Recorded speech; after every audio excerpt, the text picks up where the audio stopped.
They never saw it coming.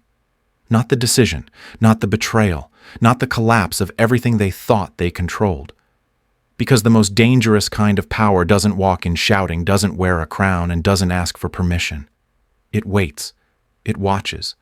And then it moves silently, surgically, without warning, and by the time you notice it, it's already inside you. This isn't motivation. This is architecture. What you're about to hear isn't a speech. It's a strategy, a mirror, a weapon. You've been told all your life that influence comes from confidence, charisma, communication. That's a lie.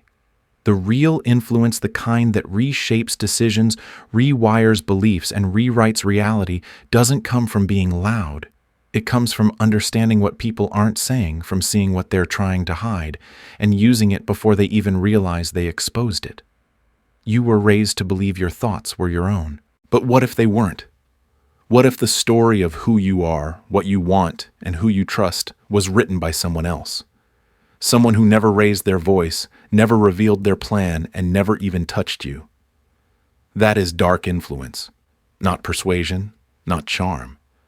But the quiet domination of perception, the bending of reality so subtly that you mistake submission for choice.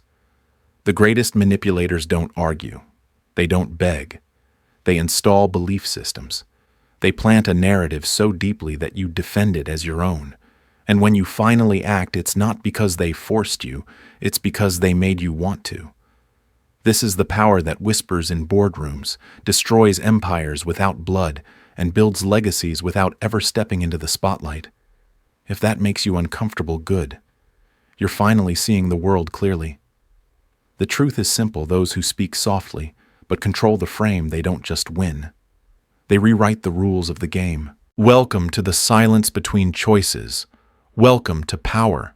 You've been conditioned to recognize power when it raises its voice, when it slams a fist on the table, flashes a badge, or stands under a spotlight. But the most dangerous influence doesn't seek visibility.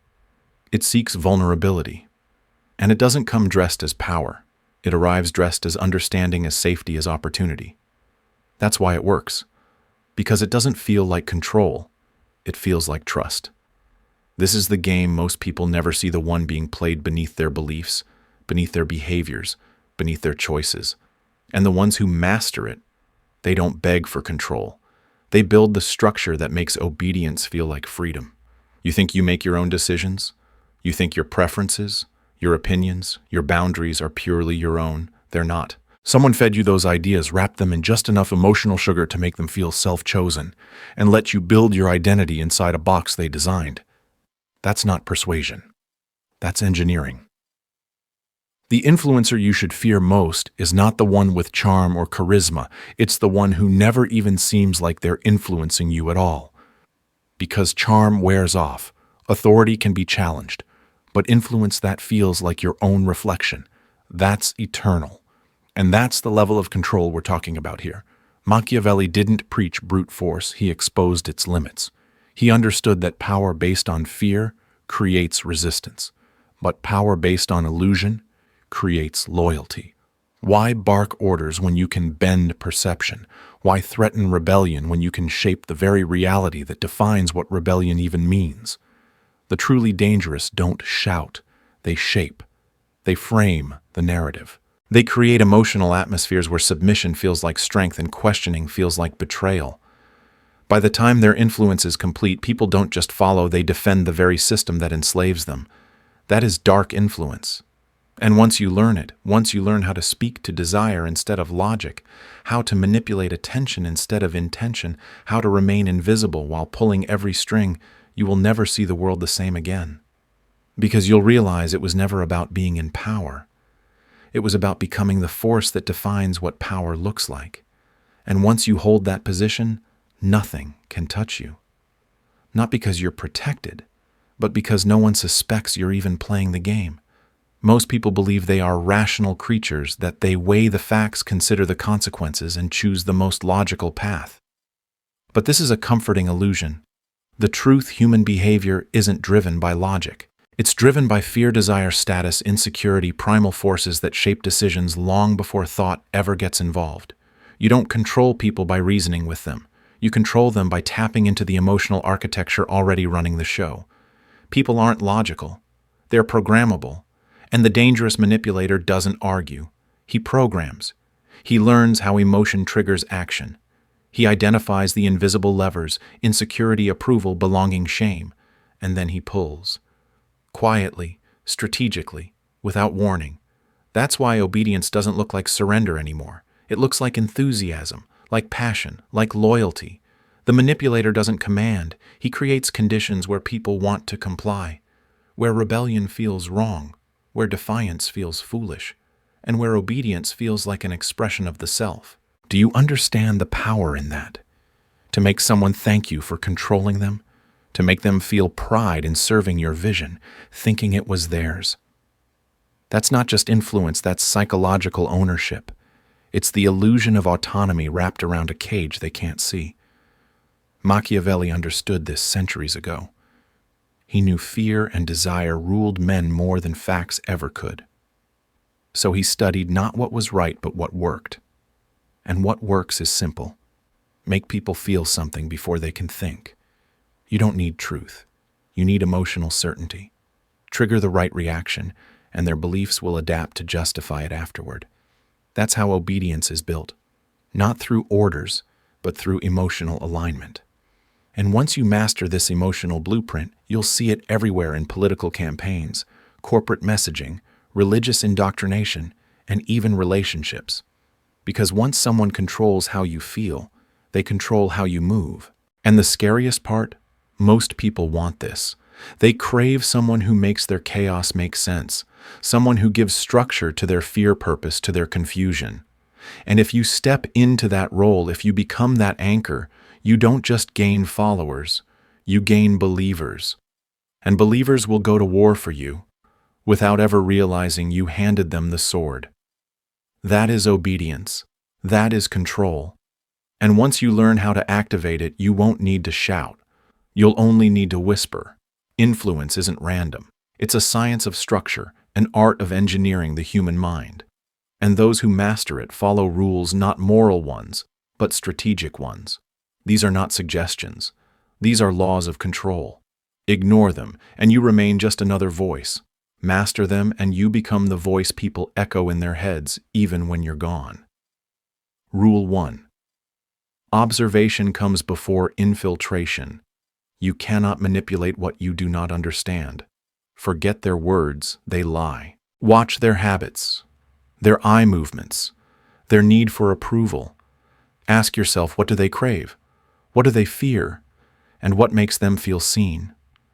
The manipulator studies behavior like a weapon designer studies weaknesses, not with judgment, but with precision. Rule 2. Speak to desire, not logic. People don't want to be correct. They want to feel understood. They want their secret cravings to be heard without being exposed. The manipulator offers dreams, not data. He doesn't pitch ideas, he sells identity. Wrap your intentions inside admiration. Package your commands as rewards. Make them feel powerful, and they will hand you their loyalty willingly. Rule 3. Disappear your ego. Amateurs want credit. They want recognition. They want the spotlight. But the true manipulator hides behind the curtain. He doesn't seek applause, he seeks outcomes. He'll let others take the stage, take the credit, take the fall, while he shapes the game from beneath. If you're seen, you're vulnerable. If you're invisible, you're unstoppable. Rule 4. Every interaction is intelligence gathering. Most people don't guard their secrets, they broadcast them. In their posture, in their urgency, in who they defer to or interrupt. Train yourself to read what others ignore. Every nervous laugh is a confession. Every hesitation is a doorway. Listen deeply, not just to what's said, but to what's protected. Rule 5. Think 2 moves ahead always. This isn't about the moment. It's about the ripple. Every word, every glance is a seed. The skilled manipulator doesn't just plant ideas. He sets the emotional soil in advance, ensuring that when the moment comes, the decision feels like destiny. This is how influence becomes architecture. You don't just win a moment, you build a world. And when that world becomes their reality, there's no need to persuade them. They'll walk exactly where you wanted. thinking they chose it themselves. The moment they know what you want, the game is over. Visibility invites resistance. The louder your desire, the faster people build walls. But the master manipulator, he never announces his intentions. He cloaks them layer by layer until even the most suspicious adversary lets down their guard. Because when power wears a mask, no one knows where to strike. They attack shadows while you operate in silence. That is your advantage in visibility. Disguise isn't just deception, it's survival. In a world built on competition, the one who plays dead lives longest. Play the fool while you're planning brilliance. Act passive while you're building dominance. Make them laugh at your weakness while your trap tightens with every breath they take. Let them believe they've read you, figured you out, unmasked your motives. Because the moment they feel safe around you is the moment they're most exposed. The most dangerous manipulator is never who people expect. He doesn't flex. He doesn't threaten. He offers comfort, simplicity, familiarity. He becomes the harmless background character, the overlooked bystander, the quiet one who would never. And when they finally see what he's done, the damage is irreversible. Distraction is your second weapon. While they're watching your left hand, your right is rewriting the rules. Give them something to obsess over: a false conflict, a fabricated drama, a decoy goal. While their energy is wasted reacting, you're already 3 moves ahead. And by the time they realize the real game, you've already won it. Domination, then, is not brute force. It is the art of making others choose the outcome you've already engineered. People don't guard what they don't think you want. So make your real goals look unimportant. Feign interest in the obvious while you quietly collect the invisible. Let them mock your weakness. Let them underestimate you. Arrogance is the leash they put on themselves. Because when the moment comes, you won't need to shout. You'll strike once clean, silent, final. That's not aggression. That's precision. And precision is the signature of true manipulation. No wasted motion. No dramatic reveal. Just results. By the time they realize you were always 10 steps ahead, the board has already been cleared. Power isn't taken. It's designed. And those who disguise their intent will always dominate those who wear their ambition on their sleeve. Emotion is the universal disguise. Everyone trusts it. Everyone reacts to it. And that's precisely why it's so powerful. While others wear their feelings like open wounds, the manipulator wears emotion like armor, or better yet, like a costume. Because nothing disarms faster than vulnerability. When you pretend to be overwhelmed, hesitant, confused, they lean in. They let you closer. They start to believe you're not a threat. And that's when they expose the very thing you're after. You see, weakness is a currency in this game. Not real weakness, but the appearance of it. The soft voice, the trembling doubt, the confession that feels too personal to be fake. These are not accidents. These are tactics. And when used well, they lower defenses faster than any argument ever could. Because people aren't threatened by those who seem lost. They're threatened by those who seem too certain, too sharp, too focused. So you wear the mask of the unsure. You play the part of the humble, the flawed, the human. And in doing so, you step into their blind spot. Most people want to feel needed. They want to guide, to fix, to protect. So when you give them the illusion that you need them, they bond. They trust. They lower the drawbridge. And once you're inside the walls, the castle is already yours. Even failure becomes a tool in the hands of a strategist. A misstep here, a loss there, orchestrated, intentional. Because nothing terrifies an insecure person more than perfection. Show too much competence and they brace themselves, but show cracks, designed cracks, and they start to relax. They start to believe you're just like them. That illusion. It's priceless. The truth is, people aren't looking for perfection. They're looking for relatability. And that's your entry point. Make them feel like you're on their level, like you're struggling too. Let them underestimate you. Let them explain things to you. Let them believe they're smarter, stronger, more in control. Because the moment they think they have the upper hand, they stop guarding it. And when they finally realize the one they pitied was always 10 moves ahead, it's too late. The illusion of emotion has done its job. You never had to overpower them. You just had to let them believe they were safe. That's the trap. And it closes with a smile.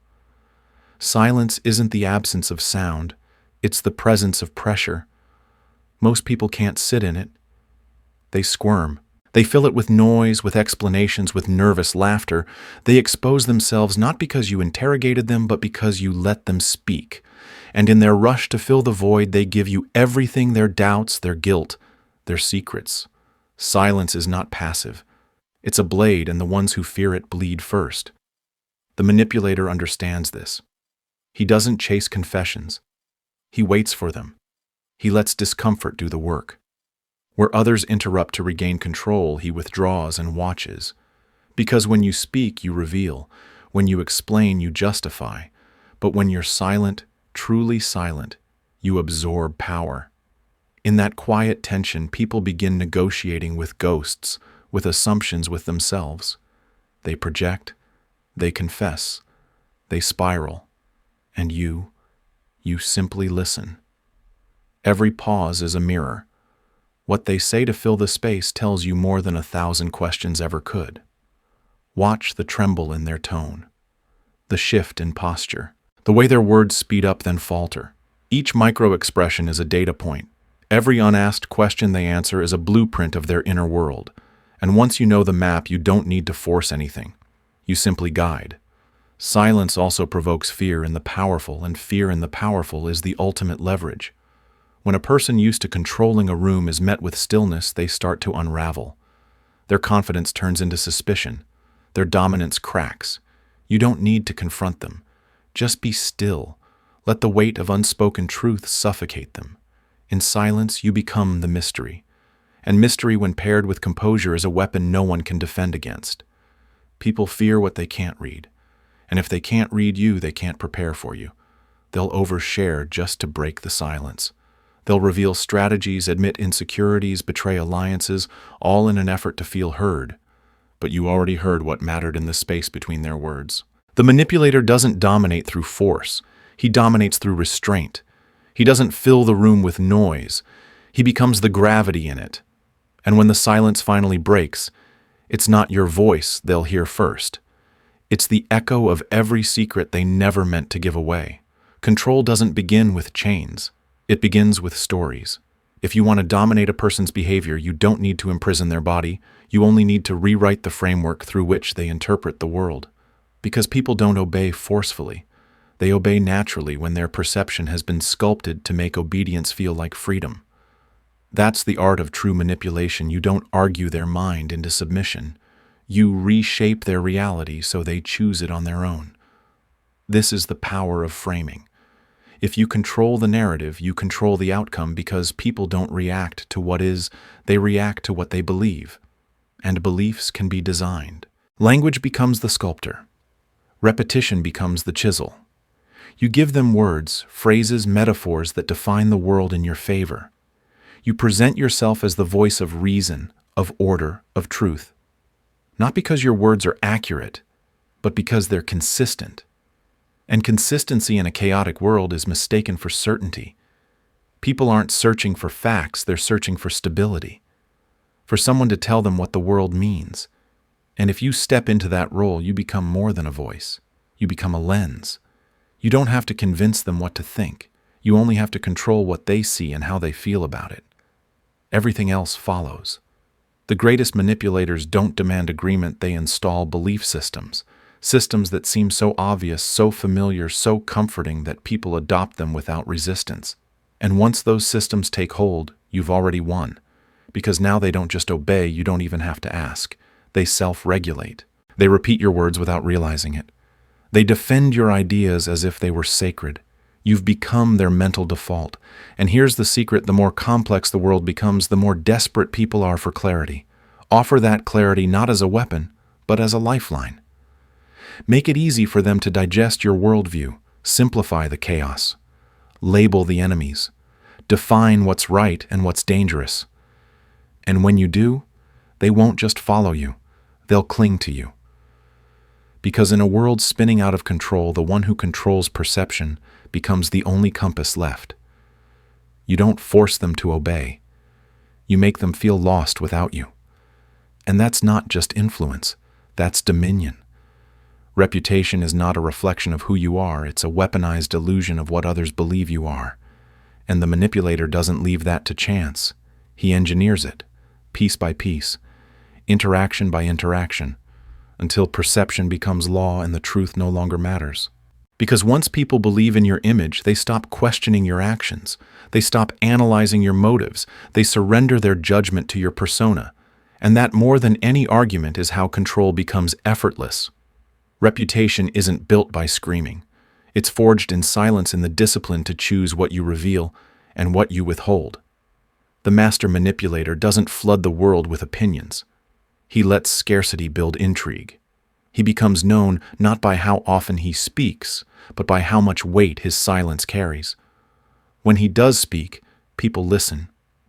Not because his words are louder, but because they've been conditioned to mean more. And this is the trap people want to trust authority. They crave someone whose certainty relieves them of doubt. And once you provide that, your words become scripture. You don't have to finish sentences anymore, they complete them for you. You don't need to justify, they justify for you. When they associate your name with strength, clarity, calm, your mere presence becomes a command. But reputation is more than admiration. It's a form of soft dominance. When your name enters a room before you do, when rumors bend in your favor, when even your enemies tread carefully, that's not coincidence. That's architecture. That's years of calculated restraint.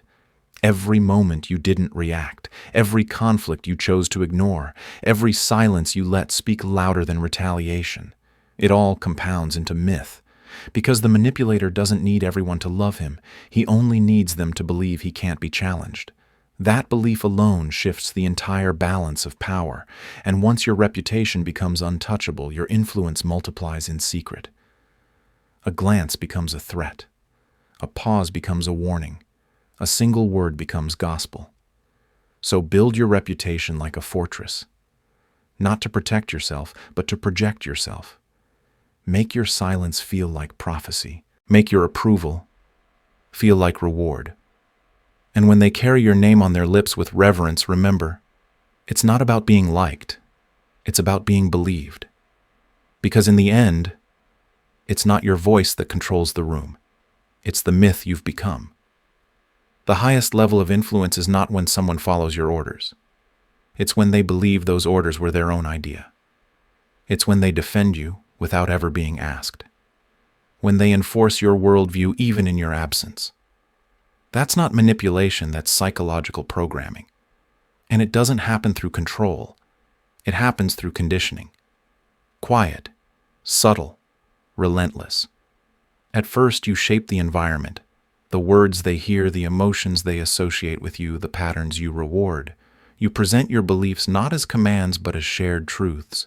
You don't confront, you suggest. You don't debate, you frame. And slowly, like a virus inside a host, your influence takes root. Not as an attack, but as identity. You become embedded in how they see the world, how they interpret conflict, how they process loyalty. They don't think they're serving you. They think they're serving themselves. But every thought, every reaction has already been coded by you. And here's where it turns permanent. Once someone ties their sense of self to your influence, they begin to protect it like it's their own soul. They start correcting others on your behalf. They echo your ideas in conversations you're not even part of. They filter reality through a lens you quietly installed. And worst of all, they don't notice it, because it doesn't feel like obedience. It feels like truth. You're no longer a person to them. You're a framework, a foundation, a psychological compass. To step away from you would be to step into chaos. That's the brilliance of it. You don't have to monitor them, they monitor themselves. You don't need to silence critics, they'll do it for you. And if someone ever threatens your control, your believers will tear them apart with religious conviction, not because you force them, but because they genuinely believe you are the only thing standing between order and collapse. That's when you stop needing to manipulate, because you've built something stronger, loyal self-regulation. They'll guard the gates you designed, even if it means locking themselves inside. And in doing so, they become more than followers. They become your architecture. When you can disappear, and they still follow your rules. That's not influence. That's immortality. The most efficient way to destroy your enemies is to never touch them at all. Let others do it for you. Not as mercenaries, not as puppets, but as believers. People so emotionally aligned with your vision, they mistake your war for their purpose. And once that happens, you don't lead a movement. You become one. This is the manipulator's highest art, weaponizing others without them ever realizing they're being wielded. You don't need armies. You need causes. You don't need orders. You need emotion. Give people something to fight for: vengeance, identity, loyalty, and they will march into battle thinking it was their idea. You simply provide the fuel. A rumor here, a planted fear there, a whisper that triggers old resentment. And then you step back. Let the fire spread. You must understand, most people crave meaning more than safety. They'd rather feel righteous in war than irrelevant in peace. That's why they cling to conflict, not because it's rational, but because it makes them feel alive. And that's your opening.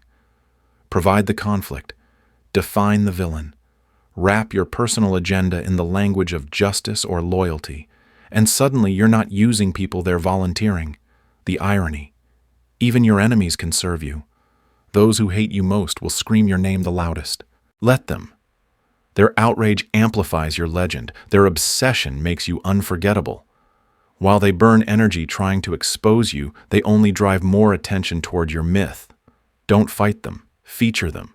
Their resistance becomes your marketing. And when your tools burn out, when the believers exhaust themselves, or the pawns become liabilities, you don't cling. You detach. Let them collapse under the weight of their own fervor. You're already on to the next cause, the next useful fool, the next battlefield they'll think they chose. A manipulator never fights for power. He orchestrates the illusion of struggle and watches from the shadows while others spill blood in his name. This isn't cruelty. This is clarity. Because power isn't about how many people you lead. It's about how many people carry out your will thinking they're defending their own. When they win, it's your victory. When they lose, it's your escape. Either way, you remain untouched. And in the aftermath, they run to you for peace, never knowing you lit the war. Emotion is the leash that breaks most manipulators. They build influence, gain leverage, rise in silence, only to throw it all away the moment they feel too much. They hesitate out of guilt. They show mercy out of nostalgia. They explain themselves out of fear of being misunderstood. And in doing so, they expose their deepest weakness: attachment. The true manipulator must kill the need to be liked, to be validated, to be forgiven. Because the second your decisions are influenced by emotion, you stop being the architect and start becoming the prey. This game rewards clarity, not compassion. It punishes hesitation with humiliation.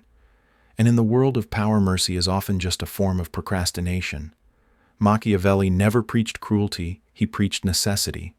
And what's necessary isn't always comfortable. You may raise someone, protect them, shape them into something powerful. But the moment they stop serving the mission, you must let them go cleanly, quickly, without emotional residue. Loyalty is a strategy, not a vow. And when it stops paying dividends, it becomes a liability. It's not personal. It's math. Emotional distance is your final weapon, the one that lets you outlast those who burn out from feeling too much. You do not react to betrayal with rage. You observe it. You don't mourn the collapse of alliances, you replace them. You don't negotiate with sentiment, you cut through it. Because the manipulator who stays cold while others overheat always wins the long game. Your silence must sting more than their screams. Your absence must create anxiety, and your presence, when it returns, should feel like judgment, not comfort. When they realize you've detached, they will panic. They'll beg, they'll accuse, they'll try to pull you back into the emotional web. But by then it's too late. You're already moving forward, unshaken, unbothered, untouchable. The world will call you cruel, cold, inhuman. Let them. Their words are the cries of those still shackled by feeling. You've transcended that. You've become surgical, strategic, a creature of control, not chaos.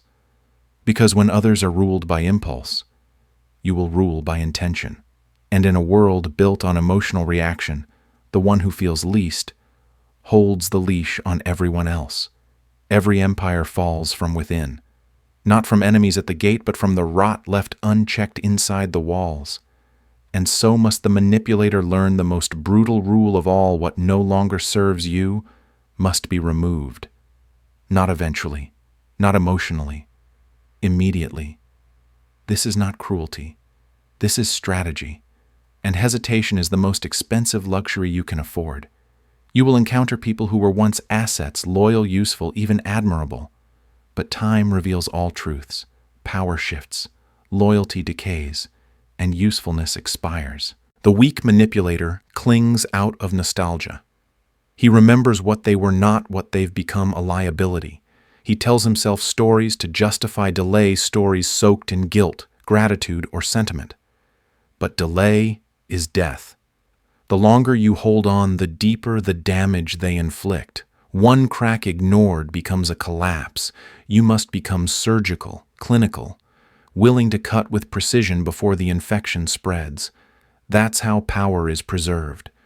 Not through kindness, but through clarity. And when the moment comes, you do not explain. You do not apologize.